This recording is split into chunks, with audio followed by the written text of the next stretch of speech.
Some of the biggest scams I've ever seen out here at truck stops have nothing to do with the truck stop themselves.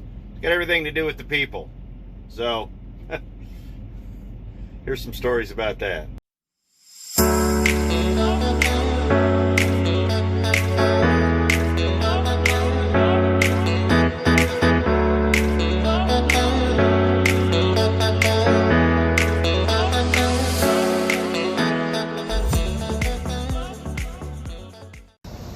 As you move further and further into this business, you're gonna get hustled, whether it's by the truck stop or dispatch or the guy needing $27 to get a bus ticket.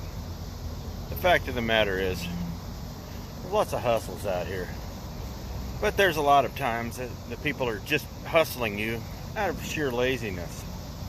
But here's a few of them. And here's a few things to be mindful of. So start with the first one.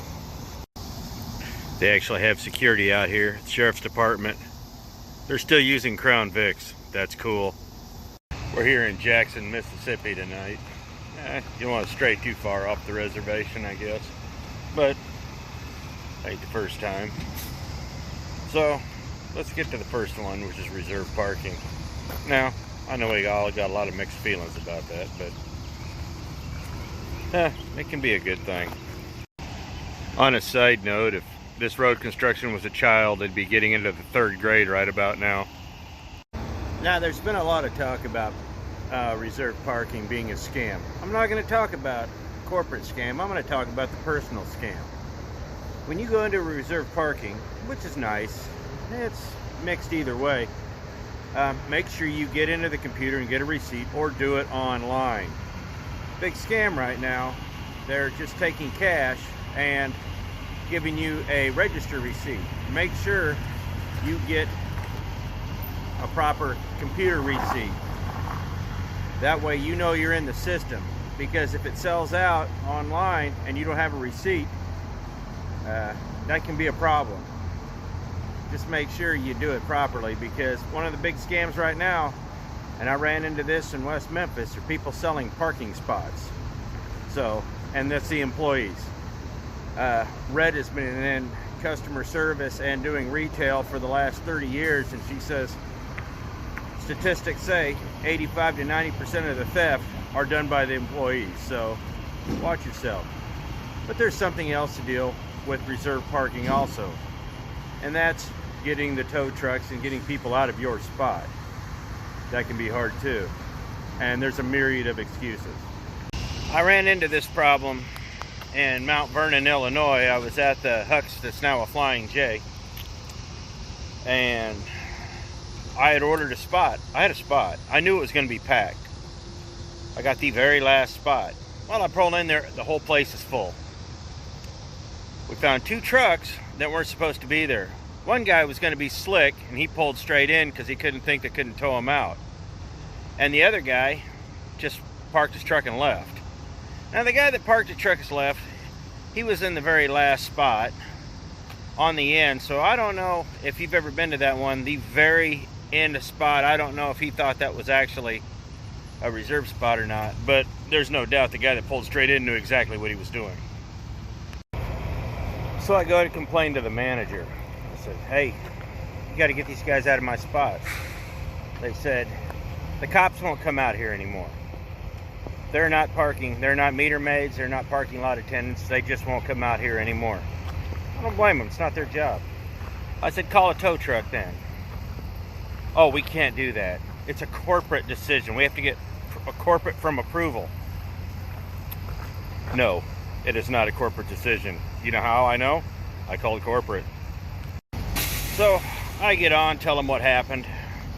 I tell them I forced them to refund me my money. I paid cash. I get cash back. You will return me my money because you did not deliver a service. They say no refunds, but if they want to move you out of a spot, you get your money back. That seemed to make the corporate guy madder than about anything. And I said, they told me they had to have general manager call corporate and get corporate approval. And then he got even madder. His words were verbatim.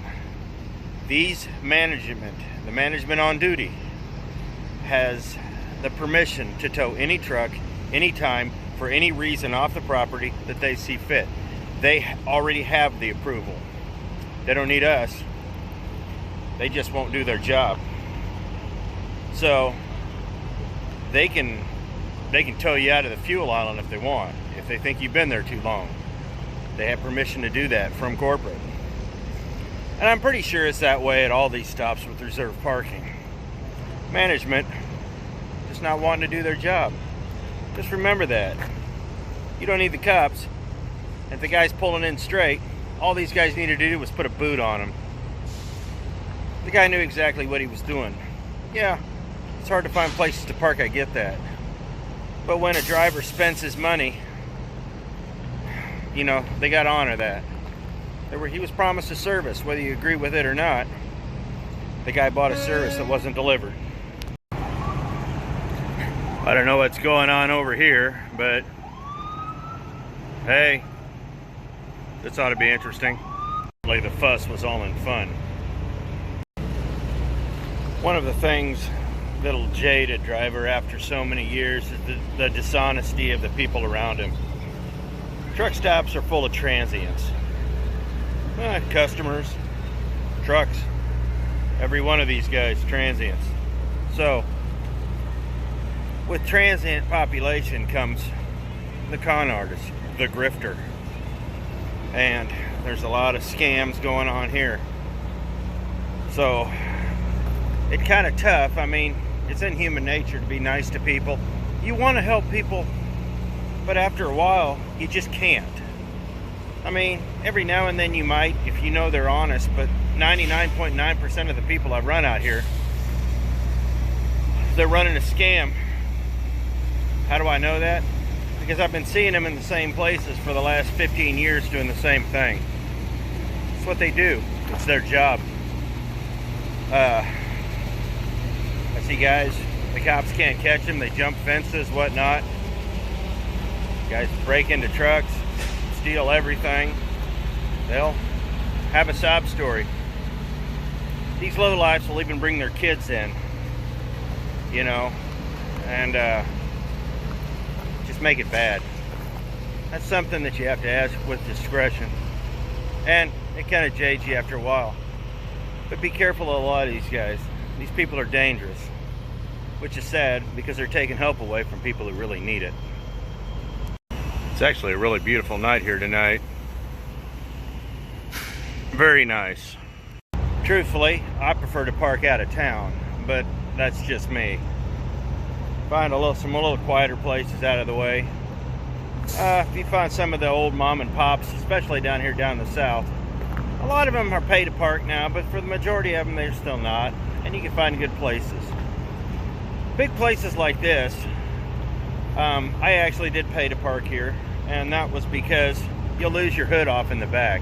Sometimes paying to park isn't a bad thing, but sometimes you got to find out which truck stop's going to be the safest and which is going to offer you the things you need to do to make a restart tolerable, or to just have some things nearby to enjoy. But safety's number one. And there's not a whole lot of riffraff here, and I like that. Now, you don't run into this scam very often anymore, but it still happens. Hey, I'm a truck driver, and I've got 5 iPads the customer didn't want or rejected or fell off the back of the truck. Look, nobody's going to leave 5 iPads with the truck driver, okay? Nobody's going to leave anything with a truck driver. The most I ever get rejected product is damaged stuff. If he's got it, it's damaged or it's a scam. I had a buddy of mine was telling me about a friend of his who bought a used oven door because it was wrapped up in a TV box. Paid the guy $120 for it. Used to be a whole lot more prevalent. Big scam. Guys running around selling electronics out of the back of the car. The majority of it's stolen, but the majority of it is, well, probably oven doors. So, unless it's a sure thing, don't bother with it. These guys are just scam artists. Something else you need to watch for at these truck stops.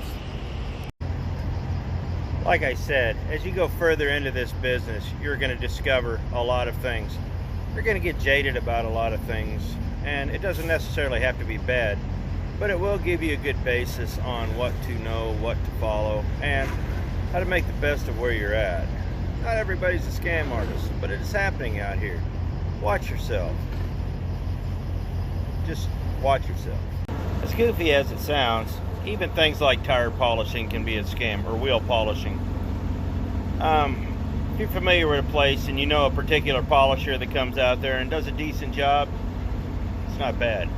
But most of these guys are fly-by-night. They'll do a half-wit job and take off, and don't pay them any money till they're done. You know, buy them a drink. If they want a pack of smokes, buy them that. And, you know, usually you can get your wheels done for around 10 bucks a pop. Not bad. But a lot of parking lot help right now is not allowed. A lot of it, you know, you'll see signs coming into truck stops saying polishers not allowed, no work to be done on the inside of the lot by outside carriers, blah, blah, blah. So polishers are kind of starting to be a thing of the past, but they still do exist, and trust me, there are some good ones out there. So if you have identified your good one, that's all right. But just if you got a guy at home you like, and he costs a little more money, but you know he does good work, just save your money and go there. And if it's already cut and polished, it'll take you 5 minutes to do it yourself, so save yourself some money. One of the other things that's really not common anymore is, it still happens, are the ladies of the night. Stay away from them. If they come beating on your door, they're probably a cop or a crackhead. Either way, you're going to get screwed. So, keep chlamydia at bay and just don't even engage in that. It's not good. You don't want to. No, it's the people that they're snagging right now are just the idiots that haven't quite figured out that this really doesn't happen anymore. So just watch yourself. There's one more other thing that you need to watch out for. Pot is starting to become legal in a lot of different states, recreational use. And if you're a resident of that state, okay, you know, I'm not here to judge. But in a lot of places, especially with CDLs, it's still illegal on a federal level. If you got a CDL, you shouldn't be doing it. And truck stops are starting to become a popular place to bust truck drivers for possession.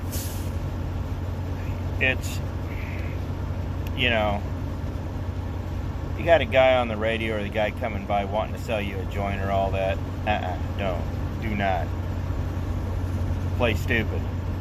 If you want to imbibe in that, you know, bring it from home.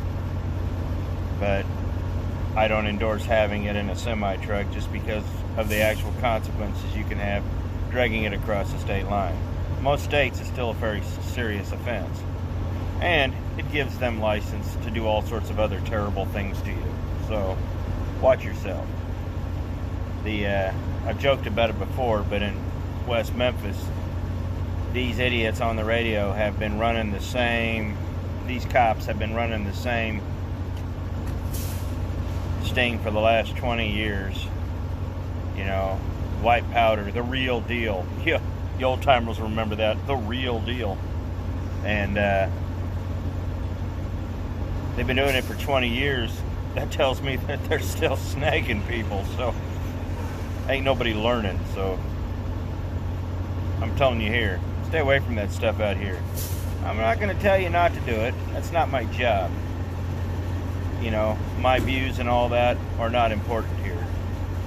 What I am trying to get to you is for you guys to be safe. Just watch yourself, because bad things happen. Basically what I'm saying is, at the end of the day, take care of you. You know, it's really important that you do that. There's a lot of things out here that can hurt you, that can harm you, that can destroy your career. be mindful of these things. You know, you need to watch yourself. So, no real long synopsis or anything like that. Just be careful. Lots of scams, lots of things. I'm not trying to jade you on this, but what I am trying to do is just tell you to watch yourself. If it seems too good to be true, if it's yeah, it is. So don't fall for these, and just hold on to your wallet and try to do the right thing. So we'll catch y'all later.